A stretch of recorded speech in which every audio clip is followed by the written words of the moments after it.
Hola, vamos a dar paso a la sesión sobre estética idealista, es decir, sobre Hegel y sus lecciones sobre estética.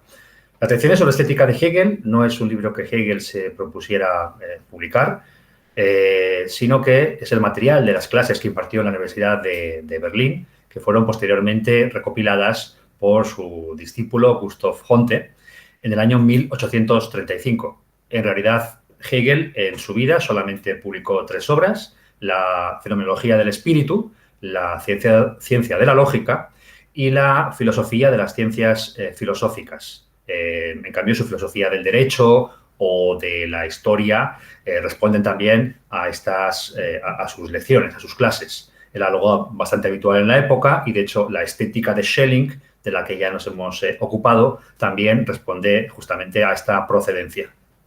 Si vamos a la tercera de sus obras publicadas, la Enciclopedia de las Ciencias Filosóficas, es un manual que en realidad Hegel escribió para sus estudiantes y comprende pues, una exposición de todo su sistema filosófico. Por ello, es una forma bastante adecuada de adentrarse a la filosofía de Hegel. Y en ella vemos cómo se plantea en sus diferentes etapas todo el proceso, digamos, que lleva al espíritu, desde el ser en sí, al ser para sí, hasta alcanzar el pleno autoconocimiento en el espíritu absoluto. Y todas estas diferentes etapas se desgranan a su vez en otras digamos, que el espíritu recorre a lo largo de la historia. Si vamos ya a un momento avanzado en este despliegue del espíritu, encontramos tres escalas que serían el arte, la religión y la filosofía, como tres momentos que atraviesa el espíritu. Si entendemos que para Hegel la belleza artística se define como la apariencia sensible de la idea, y el término apariencia, shine, es muy revelador porque nos están dando a entender que, por tanto, la belleza artística es apariencia de algo. Siempre tiene que ser algo lo que esté detrás. Esa apariencia sensible de la idea, por lo tanto, es un camino que recorre el espíritu en un momento histórico determinado en ese proceso de autoconocimiento. Pero cuando ese camino, ese canal deja de ser el adecuado, cuando el espíritu desborda, rebasa ese canal, el de la apariencia sensible de la idea, en su proceso de autoconocimiento, entonces el arte es relegado al pasado y sustituido por la religión y después, finalmente, por la filosofía. Ese momento en el que el espíritu deja de ser el protagonista es naturalmente en el paso del arte clásico al arte romántico. Siempre entendiendo que para Hegel romántico significa no el arte del romanticismo, sino lo posclásico, todo aquello que ha venido con digamos, con el cristianismo. Así pues, el arte tiene un protagonismo en una etapa determinada de ese proceso histórico y después lo pierde. Por lo tanto, para Hegel, el arte es cosa del pasado. Y nos encontramos con que Hegel es el primer gran teórico del fin del arte. Después, la muerte del arte se ha decretado innumerables ocasiones en el siglo XIX y el siglo XX, pero aquí tendríamos, digamos, ese primer diagnóstico, ¿no?, del fin del arte. Eso no quiere decir que después del arte clásico ya no haya arte. Naturalmente que lo hay, y arte bello. Sin embargo, es un arte ya imperfecto con respecto al clásico y sobre todo es un arte que ha perdido esa importancia, esa relevancia, ese protagonismo que tenía el arte del periodo propiamente artístico. De esta primera aproximación al lugar que ocupa la belleza artística en el conjunto del sistema de la filosofía de Hegel, podemos extraer ya dos consecuencias o dos conclusiones muy importantes. La primera es que estamos viendo que para Hegel estética es esencialmente belleza artística. Aquí hay un cambio muy evidente con respecto a la estética, a la crítica del juicio de Kant, donde, como recordaremos, estética era la apreciación de lo bello en general. De hecho, para Kant era incluso más relevante la belleza natural que la belleza artística. Han pasado 30 años desde la crítica del juicio hasta estas lecciones de Hegel y se ha producido un cambio de concepción que podemos incluso llamar un cambio generacional, donde se ha ido asumiendo que efectivamente la estética es fundamentalmente belleza, el arte, digamos, belleza artística. Pero aún así, a pesar de que es un cambio más o menos histórico, generalizado, Hegel se siente obligado a justificar su decisión de por qué su estética, sus lecciones de estética se ocupan esencialmente de la belleza artística.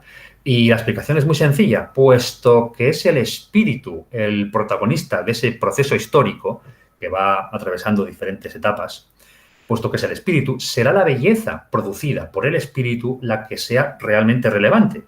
Y no la belleza aleatoria o casual que podamos encontrar en la naturaleza o la belleza que se produzca de manera inconsciente. No, será la belleza consciente y reflexivamente producida por el espíritu la que sea, digamos, digna de estudio. Esa es la primera conclusión. Y la segunda conclusión que podemos extraer es que, obviamente, para Hegel no hay una separación entre sistema e historia, entre teoría e historia. Es decir, su sistema filosófico es un sistema que solo alcanza cumplimiento, solo llega hasta sus últimas conclusiones, digamos, a través de su despliegue en la historia. Hay una mediación entre teoría e historia que es fundamental para Hegel. Y eso es importante tanto para entender el lugar que ocupa el arte en el conjunto del sistema hegeliano, como para entender el desarrollo mismo del propio arte, con sus diferentes etapas. Bien, esas son dos conclusiones fundamentales. Si vamos ya a las lecciones sobre estética, comienzan acercándose al producto del arte, al producto artístico, desde tres perspectivas que Hegel denomina tres perspectivas habituales a la hora de acercarse al arte. Una sería la del arte como producto humano, lógicamente. Otra sería la del arte en tanto que materia sensible, puesto que hemos dicho que el arte es apariencia sensible de la idea, siempre tiene que haber esa materia sensible. Y el tercero sería el del fin del arte, si es que el arte tiene algún fin. En cuanto al primero de ellos, el arte como producto humano, para Hegel está muy claro que el arte no es ni sencillamente producto consciente de la actividad humana, como lo es, por ejemplo, la herramienta o el producto que fabrica un artesano, como la mesa del carpintero. No responde sencillamente a la aplicación de reglas que se puedan interiorizar y replicar sin más como una actividad llevada a cabo conscientemente por el espíritu, pero tampoco obedece sencillamente a la pura inconsciencia. Esa concepción del arte como producto de lo inconsciente no remite al arte romántico, sino más bien al periodo del genio, del Geniezeit, de finales del siglo XVIII, el Sturm und Drang en Alemania y en otros países otras variantes de este prerromanticismo, este periodo del genio donde se había llevado a cabo ese culto del irracionalista al genio creador y al genio inconsciente. Esto fue criticado ya, de hecho, por los propios románticos, y aquí Hegel, pues también, digamos que critica muy duramente esa concepción artística como pura efusión de la inconsciencia. Por lo tanto, producto artístico no es ni pura conciencia ni pura inconsciencia. Y en esta mezcla, o en esta síntesis de lo consciente y lo inconsciente, tenemos que ver, sin duda, una influencia de la estética de Schelling, para quien justamente el arte lo que hace es mediar entre la conciencia y la inconsciencia.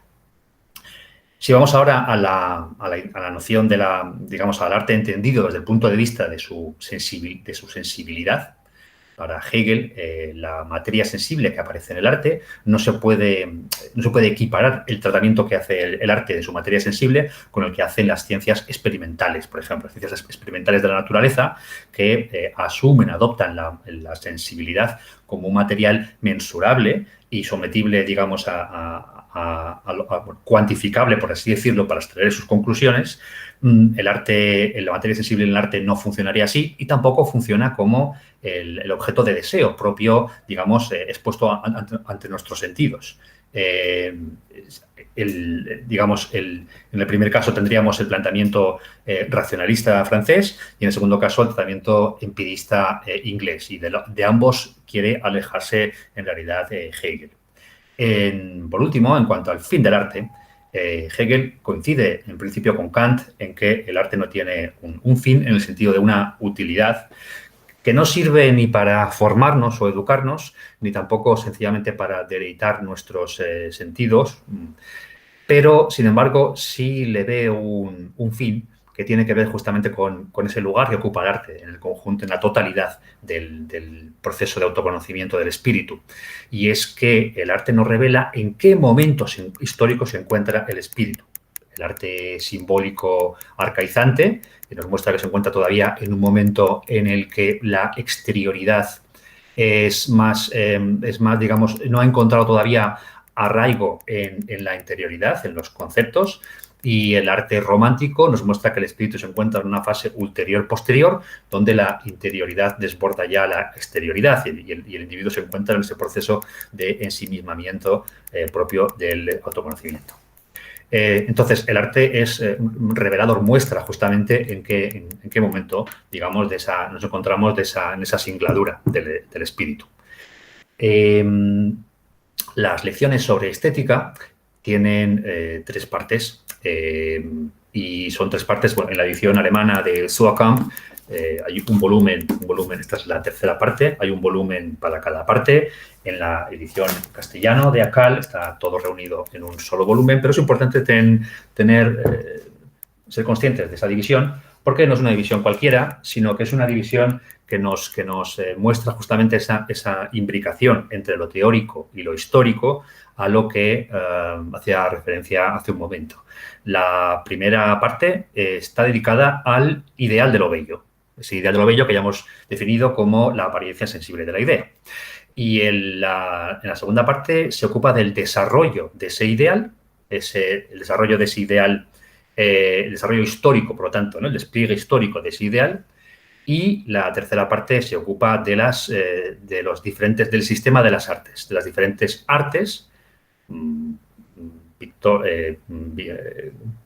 pictóricas, escultóricas, arquitectónicas, etcétera, etcétera, que para Hegel no van a consistir sencillamente en una enumeración aleatoria de artes, sino que todas esas artes tienen que componer necesariamente un sistema completo, total, que alcanza cumplimiento solamente después de su despliegue histórico, dentro de esa correlación entre sistema e historia, típicamente hegeliana.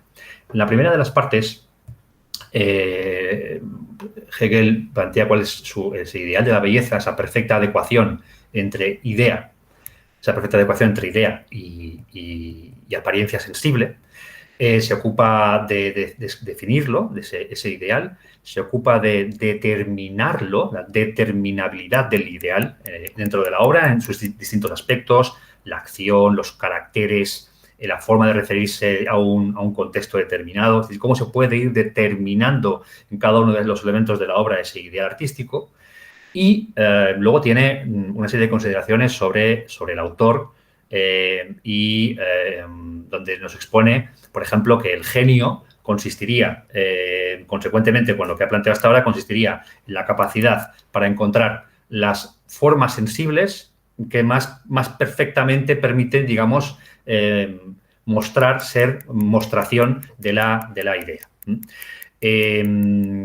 También nos habla sobre lo que supone la objetividad en el arte, que la objetividad no es esencialmente, digamos, el puro naturalismo, aunque sea aquí anacrónico hablar de naturalismo, ¿no? Pero se refiere que no sencillamente no son solamente las descripciones pormenorizadas de una determinada o minuciosas de una realidad lo que hacen de una obra objetiva, sino la capacidad para aprehender ese momento en el que se encuentra ese momento histórico en el que se encuentra el espíritu en su despliegue histórico. Esa es la auténtica objetividad, y eso es también de lo que van a extraer muchas consecuencias, pues aquellos autores del siglo XX, como de la Escuela de Frankfurt, que después van a hablar del contenido de verdad de la obra o de el contenido sedimentado en la forma de la obra. De eso nos vamos a referir también un poco más adelante. Bien, la segunda parte de la estética es la que nos habla del desarrollo de ese ideal,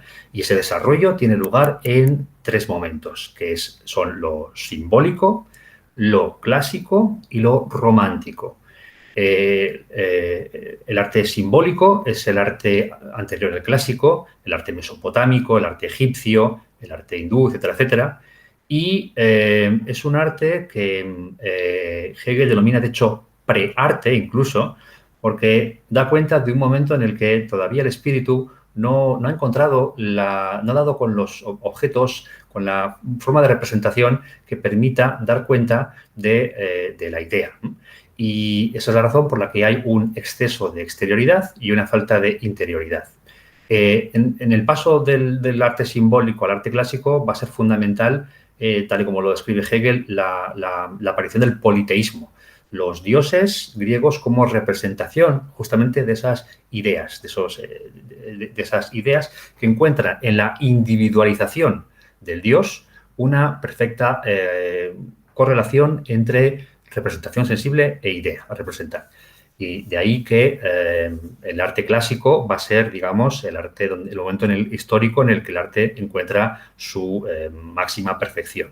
En cambio, hay un momento en el que, con la llegada del cristianismo, el arte es desbordado porque ya no es capaz, mediante esos elementos figurativos, de dar cuenta de ese momento en el que se encuentra el espíritu.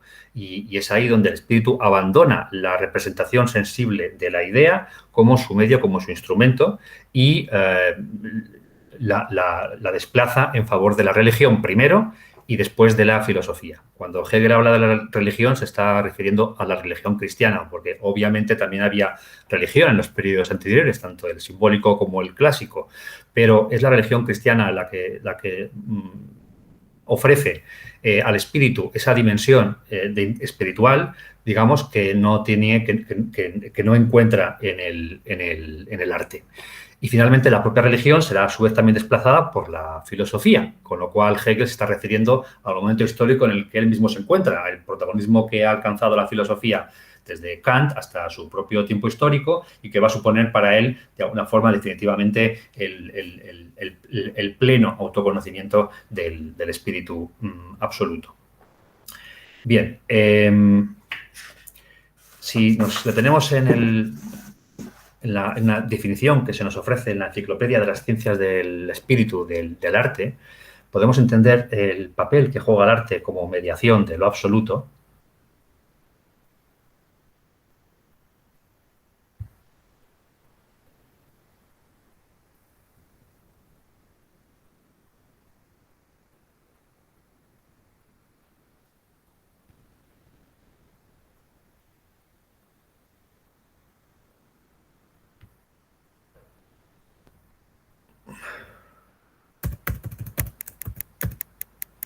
Se nos dice en la Enciclopedia de las Ciencias Filosóficas lo siguiente: el espíritu absoluto no puede ser explicitado bajo una tal singularidad de la figuración. Aquí se está refiriendo al momento en el que el arte deja de ofrecerse al espíritu como el medio más adecuado. El espíritu absoluto no puede ser explicitado bajo una tal singularidad de la figuración. La figuración de lo artístico deja de ser un medio adecuado para explicitar el espíritu absoluto. El espíritu del arte bello es, por esta razón, un espíritu limitado de un pueblo, cuya universalidad, que está siendo en sí, al ser llevada hasta una determinación ulterior de su riqueza, se disgrega en un politeísmo indefinido. Con la limitación esencial de su contenido, la belleza se queda generalmente en una penetración por lo espiritual de la intuición o de la imagen. Se queda en algo formal, con lo que tanto el contenido del pensamiento o la representación como la materia que ese contenido utiliza para figurarse vienen a ser del tipo más diverso e inesencial. Pero la obra puede ser bella a pesar de todo y ser obra maestra. Es decir, que una vez relegado a un segundo plano el arte, no por eso el arte desaparece, el arte sigue existiendo. Evidentemente puede haber arte y puede haber arte bello y puede haber obras maestras, pero el arte como tal, digamos, ha dejado de tener ese protagonismo para el espíritu. Bien, si nos centramos ya en lo que sería las artes, el sistema de las artes que se plantea en la tercera parte, tercera parte de las lecciones sobre estética, tenemos el siguiente planteamiento, donde una vez más se entrecruza lo teórico, sistemático y lo histórico. Hemos dicho que hay tres periodos, que son lo simbólico, lo clásico y lo romántico. En lo clásico, el del medio, es donde el arte encuentra su perfección. Aunque casi todas las artes se dan en los tres periodos, sin embargo, en cada uno de ellos hay uno que es el más importante. En el caso del arte simbólico sería la arquitectura. Aquí Hegel parte de una noción un tanto estrecha de la arquitectura, pero bueno, se está refiriendo pues, a la importancia que tienen los lugares cultuales para el arte simbólico. En el arte clásico, el arte fundamental es la escultura. Es en la escultura donde esa perfecta adecuación entre forma sensible e idea encuentra su paradigma. Y, por supuesto, tenemos un Hegel muy clasicista, muy a la Winckelmann, ¿no? Donde, digamos, estaría pensando en ejemplos como el Apolo de Belvedere. Y esa escultura de arte clásico es la que, digamos, donde más claramente el elemento sensible de la forma, se ofrece como canal, como medio de representación de la idea. En cambio, pues si pensamos en las otras artes, en la pintura, en la música y en la poesía, allí ya digamos que la relación entre la materialidad, la sensibilidad y el contenido conceptual de la obra pues es distinto, es diferente, y por eso esas artes son las que adquieren más protagonismo en el periodo romántico. Recordemos, el periodo romántico es el periodo posclásico, desde la Edad Media cristiana. Y entonces estos tres artes, pintura, música y poesía, también tienen este orden, esta sucesión, uno detrás de otro, este sentido cronológico de despliegue histórico, siempre tan importante para Hegel, porque en cada uno de ellos se da un paso más hacia el abandono de la exterioridad de lo sensible y un paso más hacia la interiorización de lo ideal. En la pintura todavía tenemos colores y formas. En la música tenemos sonidos, pero el elemento representativo, figurativo, digamos que es mucho menor. Y finalmente en la poesía solo tenemos palabras que hacen referencia a conceptos y digamos que la representación tiene lugar en la mente del lector, pero no en el propio objeto artístico. Así que la poesía sería el arte de todos aquellos que más cerca está de la paulatina interiorización del espíritu en la búsqueda de su autoconocimiento. Y, claro, sin embargo, aquí se puede plantear una cierta confusión, porque la poesía es el arte que está más cerca digamos, de la interiorización del espíritu. Sin embargo, es la escultura la que se ha señalado como el arte perfecto, pero es lógico, porque aunque la poesía se sitúe más cerca digamos, en un estadio ulterior o más avanzado dentro del despliegue del espíritu, sin embargo, sirve peor la poesía al ideal artístico de la perfecta adecuación entre la forma y la idea. Esa perfecta adecuación encuentra su ideal justamente en la escultura. Pero claro, también hay música, también hay poesía, también hay pintura en el arte clásico y en el arte simbólico, naturalmente, ¿no? Sencillamente, se está señalando aquí solamente que en cada uno de los periodos hay uno que tiene un protagonismo especial. El arte más cercano a la interioridad del espíritu absoluto sería, por lo tanto, la poesía. Bien. En cambio, en el periodo clásico, el arte poético al que Hegel da más importancia, más relevancia, es la tragedia.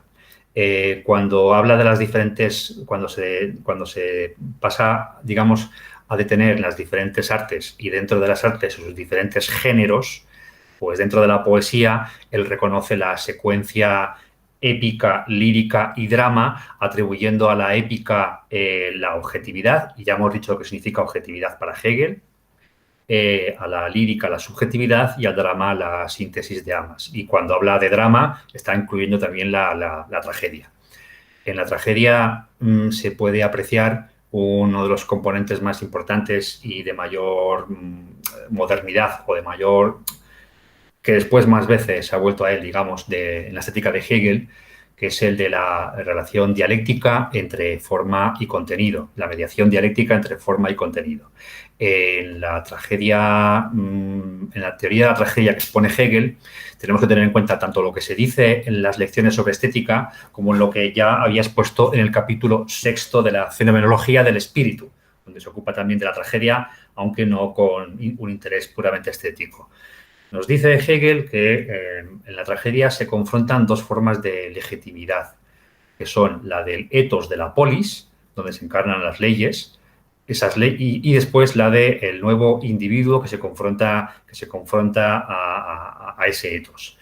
Digamos que sería el derecho humano y el derecho divino los que están ahí en conflicto, y es un conflicto irresoluble, es decir, uno exige la destrucción del otro sin más.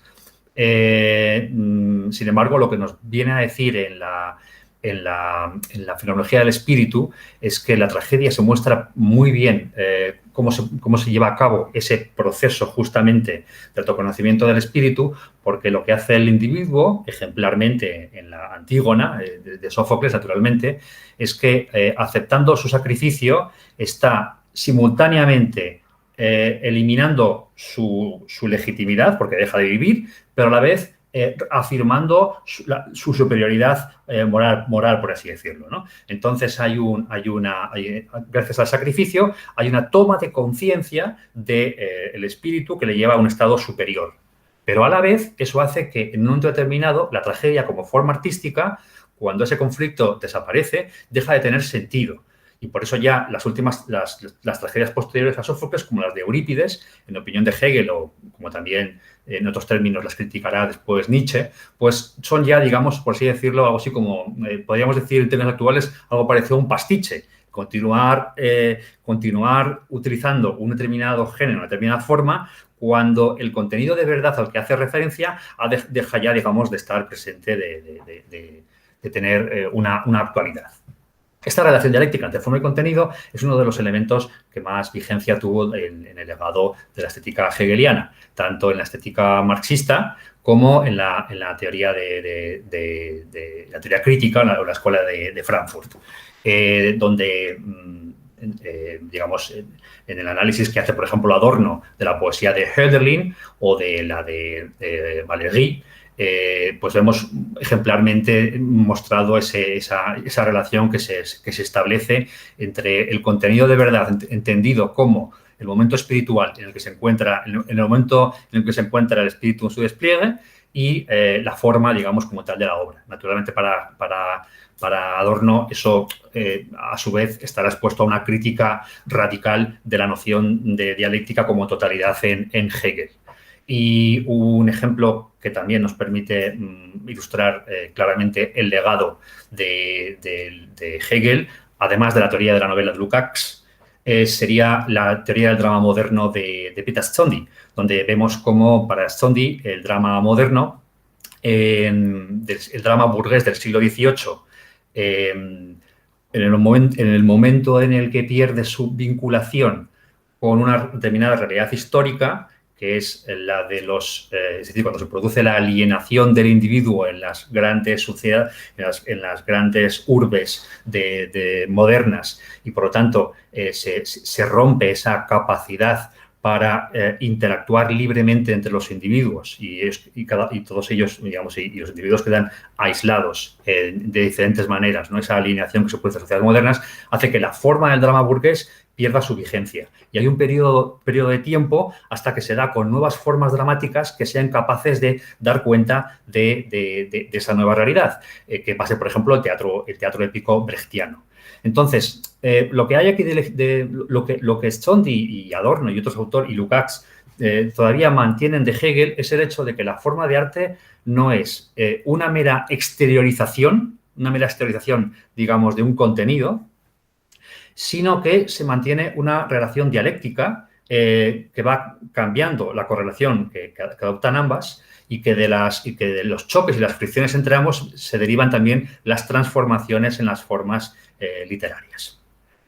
Bien, vamos a, digamos, se podrían enumerar otras muchas derivaciones de la estética hegeliana en el siglo XX, en el ámbito general de las artes. Ya hemos hablado del fin del arte y de cómo hay importantísimos teóricos como Alfred Cedanto que van a retomar esta idea a finales del siglo XX incluso. Aunque también hay muchos aspectos de la estética hegeliana que hoy en día pues, nos cuesta seguir, como es este despliegue teleológico, digamos, ¿no? Del sistema, de la totalidad de las artes, que sin duda ha tenido peor fortuna en la posterioridad. Bien, lo dejamos aquí. Un saludo a todas y hasta la siguiente sesión.